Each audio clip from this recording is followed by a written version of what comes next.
Hello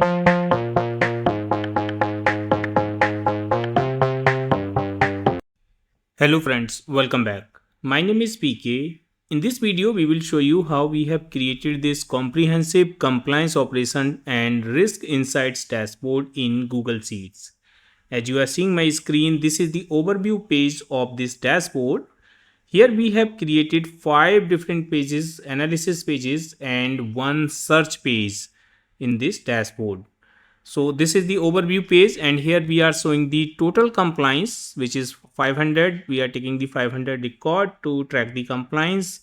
Urgency score, this is the average urgency score, compliance score, and on time compliance, delayed compliance, and here we are showing the total compliant by the month. So month on month you can see the compliant number, and this is the delayed compliance by the compliance area. Here we are showing the total compliance by the status, like how many compliant, in progress, non-compliant and overdue. This is the total compliance by the priority. We have added here few slicers also to make it interactive, and you can select any value in the slicer. For example, let's say I'm selecting compliance area. Let's clear all. I want to select this one. Just click on OK.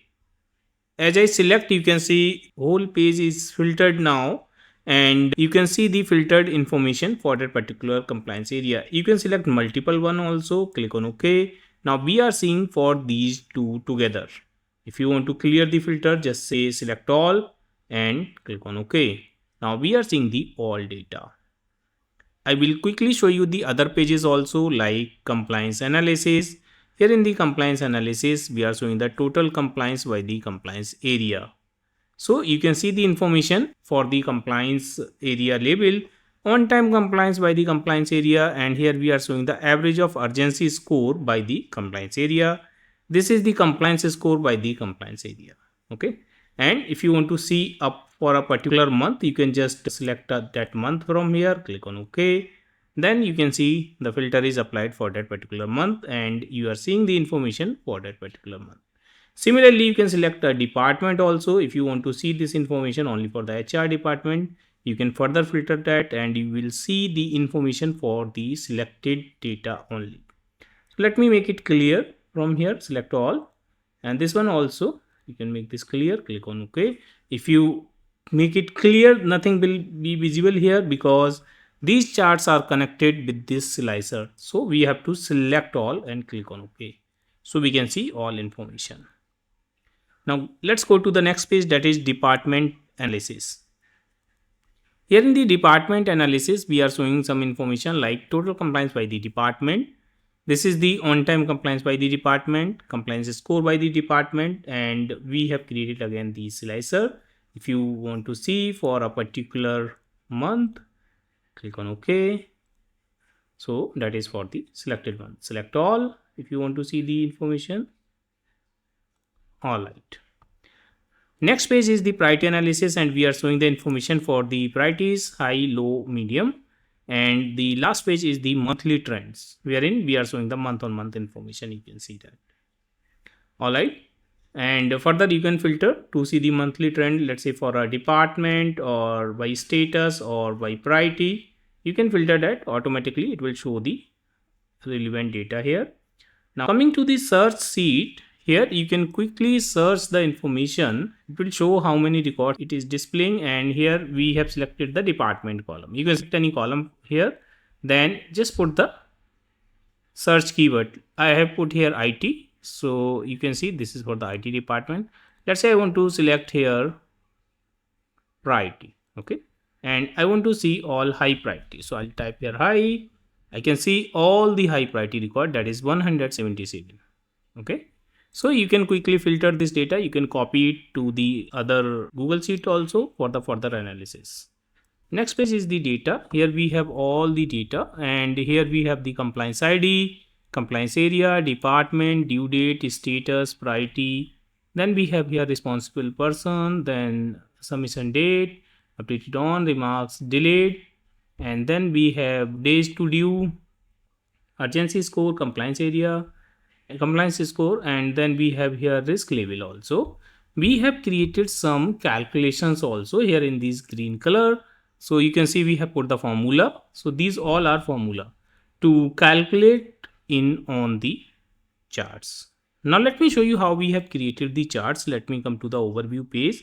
So these are the normal charts like we have created in our previous videos. You can watch our previous videos also to learn more how to create these type of charts. But the one thing we have done here, that is we have created the pivot tables. So you can see we have some hidden columns here. Just click here and those columns are visible now.